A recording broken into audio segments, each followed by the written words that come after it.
અમદાવાદમાં ટ્યુશન ક્લાસની નોંધણી મુદ્દે સંગ્રામ થઈ રહ્યું છે। શાળા સંચાલકો અને ટ્યુશન ક્લાસીસના સંચાલકો આમને સામે આવ્યા અને 16 વર્ષથી નાના વિદ્યાર્થીના ક્લાસીસ બંધ કરાવવા શાળા સંચાલકો હવે માંગ કરી રહ્યા છે।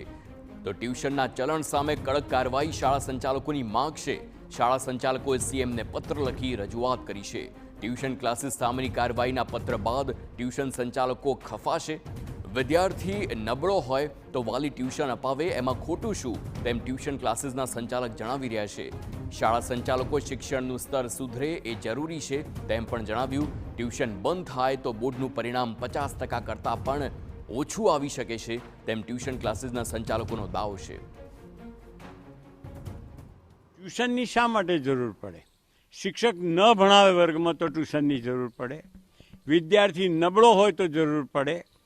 દેખાદેખીમાં પોતાના બાળકોને સારા પર્સન્ટેજ લાવવા માટે ટ્યુશનની જરૂર પડે।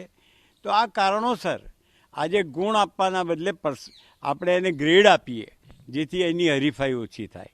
બીજી બાબત એ છે કે આજે જે ડમી સ્કૂલ છેલ્લા 3 દિવસથી મીડિયામાં અને બધે ચાલે છે। ક્યારેય કોઈ સ્કૂલ ડમી નથી હોતી, પણ એમાં ભણતા વિદ્યાર્થી ડમી હોય છે। શાળામાં નામ ચાલતું હોય અને બીજા ટ્યુશન ક્લાસની અંદર એ એટેન્ડ કરતા હોય, એટલે ડમી સ્કૂલ ન હોય, ડમી વિદ્યાર્થી હોય।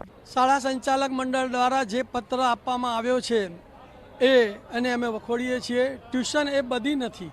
ટ્યુશન એ સરકારી શાળાઓમાં જ્યારે બાળકોને સારામાં સારું શિક્ષણ મળતું નથી ત્યારે વાલીઓને ફરજિયાતપણે રખાવવું પડતું એક સાધન છે અને શાળાઓએ સારું શિક્ષણ આપવું જોઈએ। શાળામાં જે લોકો શાળાના સમય દરમિયાન અને સમય પછી ટ્યુશન ક્લાસો ચલાવે છે એ ક્લાસો બંધ કરાવવા જોઈએ। શાળાના શિક્ષકો ટ્યુશન ન કરી શકે એવો અધિનિયમન છે, છતાં પણ શાળાના સંચાલકો એ બાબતે કોઈ ધ્યાન આપતા નથી।